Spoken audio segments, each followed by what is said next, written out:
The morning sky above New York City flickered like a broken television screen. Admiral James Kane stood on the bridge of the USS Valiant, watching through the viewport as reality itself seemed to bend around Earth's moon. "Sir, we're detecting massive gravitational distortions," reported Lieutenant Beck from the communication station. "The anomaly started 3 hours ago." Kane gripped the railing as the ship shuddered. Below them, the Pacific Ocean churned in impossible patterns. Tidal waves that should have been rushing toward shore instead hung suspended in midair, defying every law of physics humanity understood. "What's the status from ground control?" Kane asked. "All coastal cities are reporting the same thing." Beck replied, "The tides have stopped. Completely. And sir, there's something else." The view screen flickered to life, showing Earth's moon surrounded by a massive structure.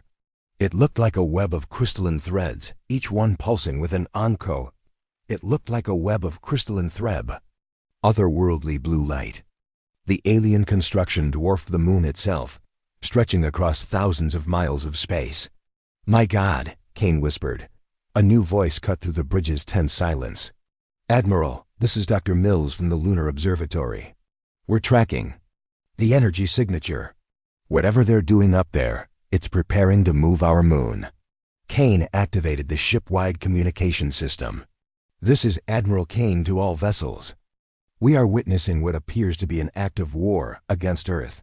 All military units are to assume battle stations immediately." But even as he spoke, Kane knew their weapons would be useless. The alien technology was beyond anything humanity had ever encountered. The crystalline web began to contract. The moon, Earth's constant companion for billions of years, started to drift away from its orbit. The gravitational effects were immediate and catastrophic. "Sir, we're receiving a transmission," Beck announced.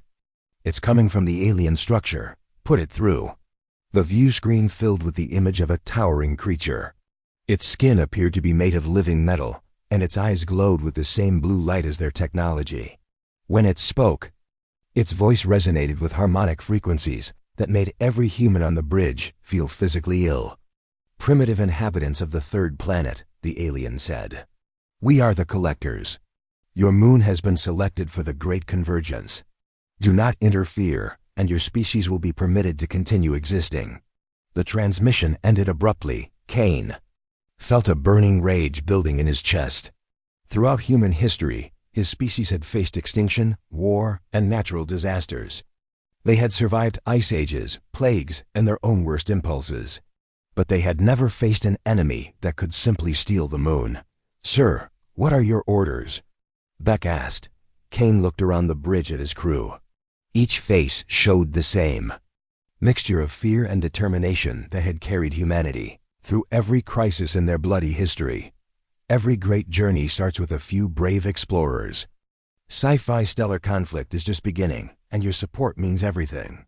If you're hungry for HFY battles and tales of human valor against alien might, hit subscribe. It's free, and it helps us bring these front lines to you. "Get me the President," Kane said quietly, "and patch me through to every military commander on the planet. If these collectors think they can just take what's ours without a fight, they're about to learn something about human nature." Below them, the Earth's rotation was already beginning to slow. Weather patterns that had remained stable for millennia started to collapse. But as Kane watched his homeworld begin to die, he felt something the aliens clearly didn't expect. He felt angry. And when humans got angry, they got creative. "Sir, the moon is now beyond our gravitational influence," reported the navigation officer. "It's being moved toward the edge of our solar system." Kane nodded grimly. "Then we follow it. Signal the fleet. We're going to get our moon back." The collectors had made their first mistake. They had assumed humanity would simply accept their fate. Like every other species they had encountered across the galaxy, they were about to discover just how wrong they were. Dr. Sarah Mills burst through the doors of the Emergency Command Center beneath Mount Cheyenne. Her tablet displayed readings that defied everything she thought she knew about physics. Around her, the world's greatest minds had been working without sleep for 72 hours straight. "Admiral Kane, thank God you're here," she called out as the military commander entered the bunker. Kane looked exhausted but determined. "What have you found, Doctor?" Mills gestured to the massive holographic display dominating the center of the room. It showed not just Earth's stolen moon, but dozens of other celestial bodies arranged in a perfect geometric pattern at the edge of their solar system. The collectors haven't just taken our moon, Mills explained. They've taken moons from 47 different star systems, each one positioned precisely to form some kind of massive ritual circle. Ritual? Kane raised an eyebrow. Dr. Peterson, the team's xenobiologist, stepped forward. We've been analyzing their communication frequencies. The collectors aren't just advanced, they're ancient. Their culture appears to be based entirely on mathematical perfection and cosmic alignment. Mills nodded enthusiastically. But here's the crucial part, Admiral. We intercepted fragments of their internal communications. The collectors have done this exact same procedure on hundreds of worlds across the galaxy. Always the same pattern. And? Kane prompted. Every other species they encountered simply gave up, Peterson said. They accepted the loss of their moon as inevitable. Most civilizations collapsed within decades from the gravitational disruption. Kane felt his jaw clench. But not us. Mills smiled for the first time in days. Exactly. Admiral, the collectors are completely unprepared for resistance. Their entire strategy is based on overwhelming technological superiority. They assume that any species confronted with their power will immediately surrender. They've never encountered psychological warfare, Peterson added. Look at this. The hologram shifted to show intercepted alien communications. The translation scrolled across the bottom of the display. Third planet inhabitants continue aggressive posturing. Recommend immediate termination protocols. Another message appeared. Negative. Species shows unusual persistence. Studying behavioral patterns before elimination. Kane studied the messages carefully. They're confused by our response. More than confused, Mills said. Admiral, every other species the collectors have encountered operates on pure logic. When faced with superior technology, they calculate the odds and surrender. But humans don't think that way. Peterson pulled up another display showing human military movements over the past 3 days. We've been tracking their observation posts. The collectors are trying to understand why we haven't given up. They keep running probability calculations. But human behavior doesn't fit their models. What kind of models? Kane asked. Rational actor theory, Mills explained. The assumption that all intelligent species will choose the option that maximizes their survival chances. But humans are the only species they've encountered that chooses to fight even when the odds are hopeless. Kane felt a grim smile tugging at his lips. They think we're irrational. From their perspective, we are, Peterson agreed. But that's our advantage. Admiral, the collector's entire military doctrine is based on predictable responses. They use overwhelming force to create immediate surrender. Mills activated another hologram showing the collector fleet formation. Look at their positioning. It's mathematically perfect, but it's also rigid. They don't adapt because they've never needed to. Every other species follows logical patterns, Peterson continued. But humans use deception, misdirection, and psychological manipulation. We're the only species in the galaxy that wages war on multiple levels simultaneously. Kane studied the tactical displays with growing excitement. You're saying they can't predict our next move because we think differently than every other species they've encountered. Exactly, Mills said. Admiral, we found references in their communications to something they call chaos logic. It's their term for human decision-making patterns. Peterson nodded. They're afraid of us, Admiral. They just don't understand what they're afraid of yet. Kane felt the pieces clicking into place. Humanity had always been unique in the galaxy, but not in the way they'd imagined. They weren't the strongest or the most technologically advanced, but they were the only species that could think outside the boundaries of pure logic. Doctor, how long until their ritual is complete? Mills checked her calculations. Based on the positioning of the stolen moons, approximately 14 days. Kane looked around the command center at the exhausted but determined faces of Earth's greatest minds. Then we have 2 weeks to teach the collectors something about human nature. What's the plan? Peterson asked. Kane's smile was predatory. We're going to be unpredictable. Captain Tom Reed stood before the largest gathering of military officers in human history. Representatives from every nation on Earth filled the converted aircraft hangar, their faces grim but resolute. Behind him, a massive tactical display showed the collector fleet's formation around their stolen moons. "Ladies and gentlemen," Reed began, his voice carrying across the silent hangar, "for the past week, our best minds have been developing something unprecedented. Not just a military strategy, but a completely new form of warfare." Admiral Kane stepped forward to join Reed at the podium. "The collectors expect us to behave like every other species they've conquered. They expect logical, predictable responses to their overwhelming force." General Martinez from the European Defense Coalition raised her hand. "Admiral, with respect, what's our alternative? Their technology is centuries ahead of ours." Kane nodded. "That's exactly right, General. In a conventional battle, we'd lose within minutes. So we're not going to fight a conventional battle." Reed activated the holographic display, showing detailed schematics of collector technology. "Our xenobiologists have identified a critical weakness.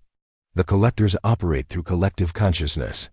Each individual is connected to their command network through quantum entanglement.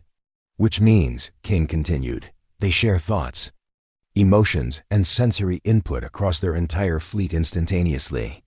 Colonel Park from the Pacific Defense Force leaned forward. "That sounds like an advantage for them, not a weakness." Reed smiled grimly. "It would be, if they were fighting any other species, but humans specialize in psychological warfare. We're going to turn their greatest strength into their greatest vulnerability." The display shifted to show human psychology research. "For the past century, we've studied how the human mind processes fear, confusion, and uncertainty. We understand how to create psychological pressure that breaks down rational decision-making." Kane gestured to a team of scientists entering from the side door. "Dr. Mills and her team have developed what we're calling cognitive weapons, devices that create specific psychological effects in the collector consciousness network." Dr. Mills approached the podium.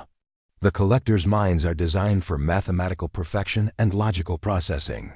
But humans excel at creating chaos. We're going to introduce elements into their consciousness that they simply cannot comprehend." "Such as?"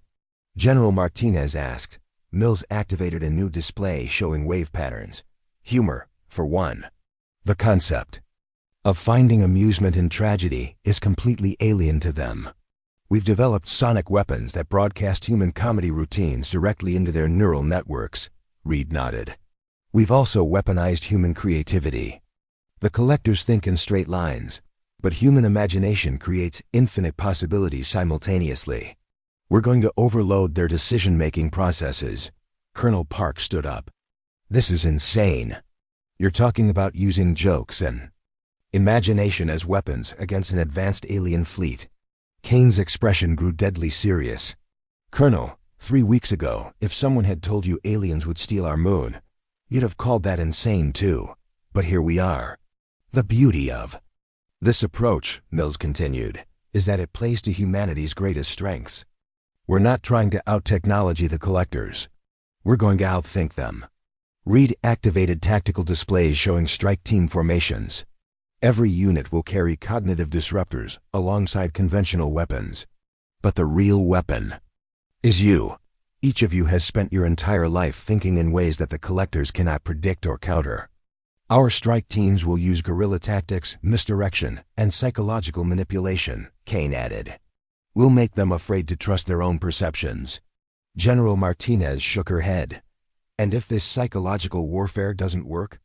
Kane met her gaze steadily. "Then we die fighting. But at least we die as humans." The hangar fell silent as the implications sank in.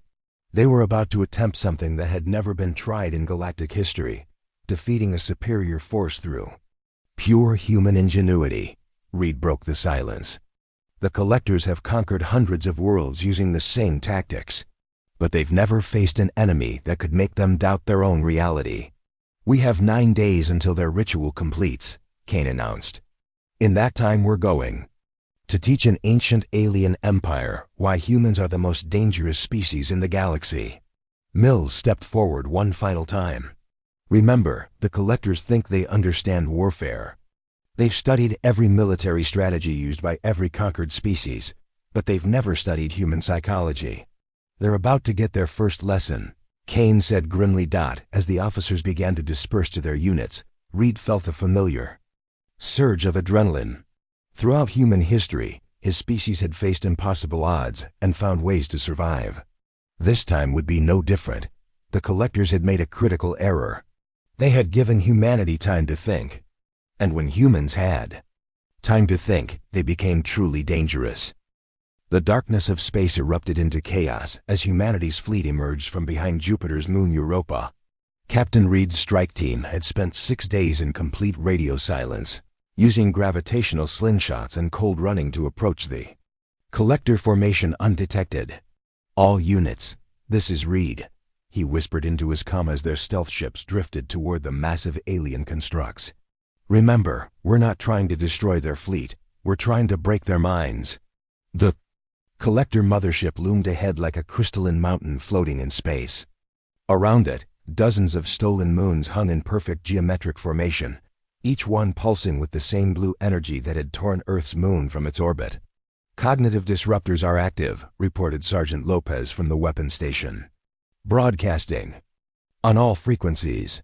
The first wave of psychological warfare began immediately. Human voices filled the quantum communication network, connecting every collector consciousness. Not messages of surrender or negotiation, but something far more disturbing. To the alien minds. Laughter. Dr. Mills had been right about the collector's fundamental weakness. Their entire consciousness was built around logical perfection, mathematical certainty, and predictable outcomes. The sound of humans laughing in the face of impossible odds created something the aliens had never experienced before. Confusion. Double quotes Reed. "This is Admiral Kane aboard the Valiant," came the transmission from the main fleet. "We're detecting massive disruption in their command network. Whatever you're doing, it's working." Through the viewports, Reed could see the collector ships beginning to break formation. For the first time in their ancient history, the aliens were experiencing doubt about their own tactical decisions. Phase 2. Lopez, activate the creativity protocols. The second wave of cognitive weapons engaged. Human art, music, and poetry flooded the collector consciousness. Abstract concepts that had no logical foundation crashed into minds that had never conceived of beauty without purpose or expression without function. The alien formation began to collapse entirely. "Sir, we're getting response signals from there fleet," Lopez reported. "But the translations are ... strange." Reed checked his display. The collector communications now read, "Unknown variables detected. Recalculating probability matrices. Error, recalculating."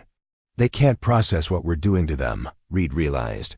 "Lopez, initiate Phase 3. The final psychological weapon activated. It was the most human thing Dr. Mills' team had been able to weaponize. Hope against hopeless odds. The quantum network suddenly filled with every human story of impossible victories. David defeating Goliath, Thermopylae, the Alamo. Every time in human history when outnumbered forces had chosen to fight despite certain death, the effect on the collector consciousness was devastating. "Reed, we're reading massive system failures across their fleet."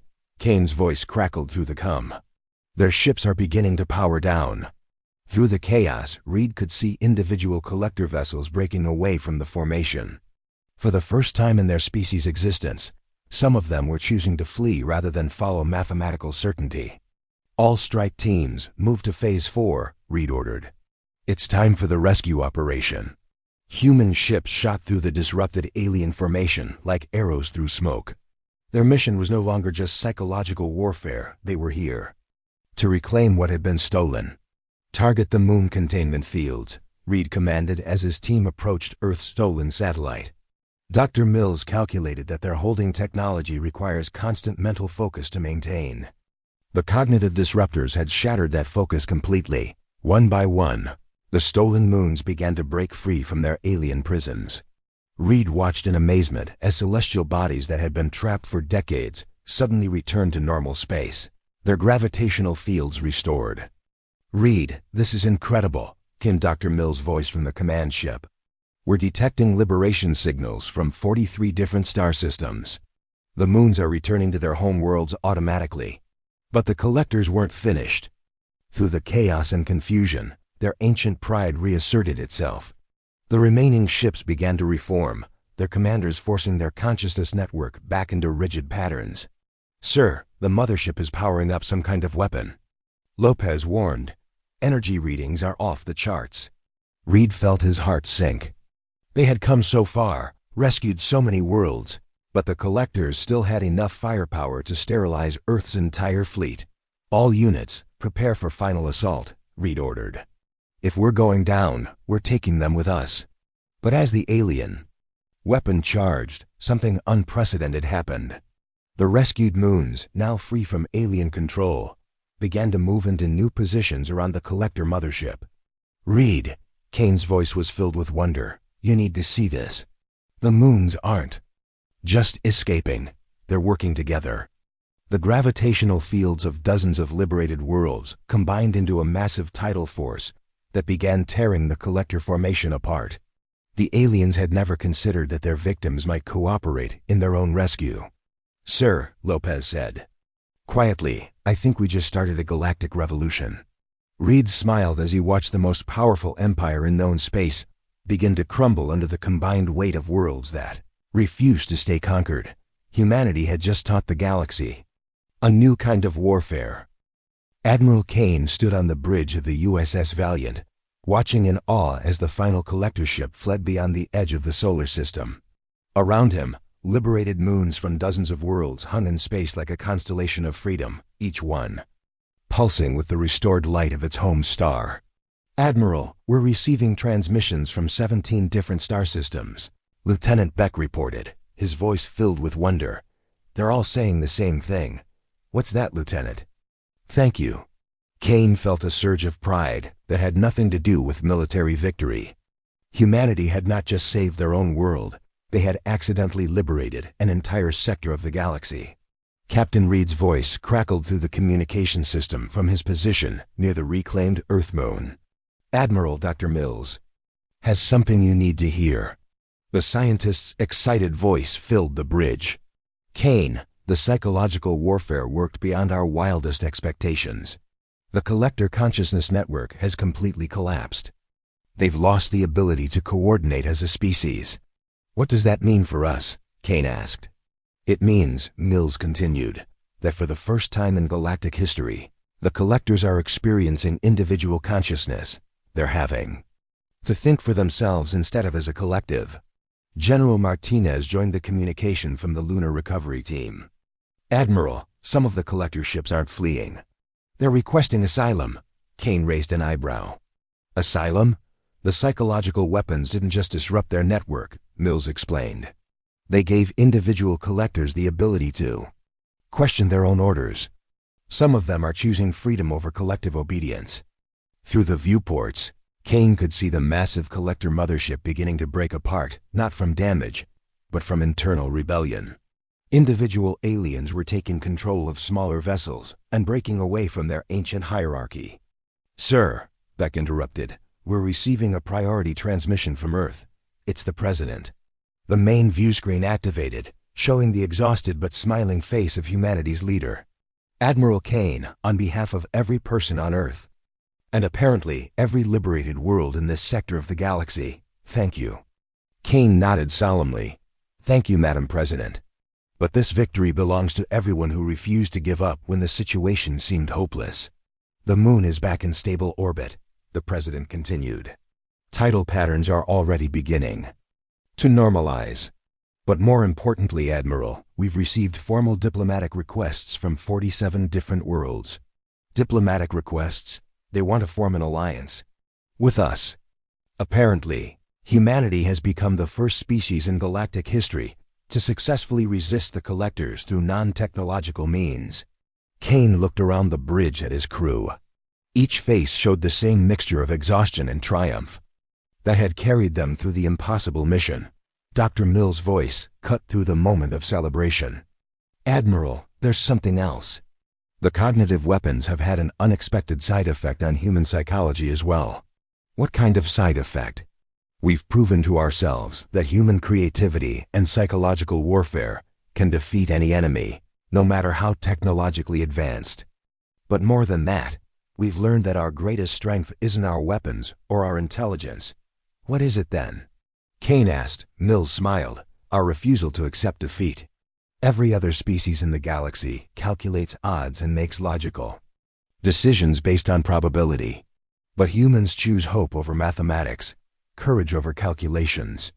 Captain Reed's voice joined the conversation from his position near Earth's moon. Dr. Mills is right, Admiral. The Collectors conquered hundreds of worlds because those species accepted defeat when it became mathematically inevitable. But humans don't work that way, Kane realized. We fight hardest when the odds are worst. Exactly, Mills said. And come Tifa. Now the galaxy knows it.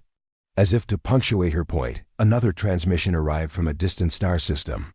The translation appeared on Kane's display, requesting military advisory assistance against Collector remnant forces. We'll offer full technological exchange for human tactical expertise. Beck looked up from his console. Admiral, that's the 15th similar request we've received in the past hour. Kane felt a new understanding settling over him. Humanity had stumbled into something unprecedented. They had become the galaxy's specialists in impossible victories. Madam President, Kane said, turning back to the main screen, I think Earth is about to become a very important planet. The President smiled. Admiral, I think humanity is about to become a very important species. As Kane looked out at the liberated moons returning to their home worlds, he realized that stealing Earth's moon had been the Collector's greatest mistake. They had given humanity something to fight for that was bigger than their own survival. They had given them a cause. All ships, this is Admiral Kane, he announced across the fleet communication system. Set course for Earth. We have a galaxy to help liberate. The human fleet began its journey home, but Kane knew they would be heading back out into space soon. The galaxy had learned that there was one species that refused to accept the impossible, and the universe would never be the same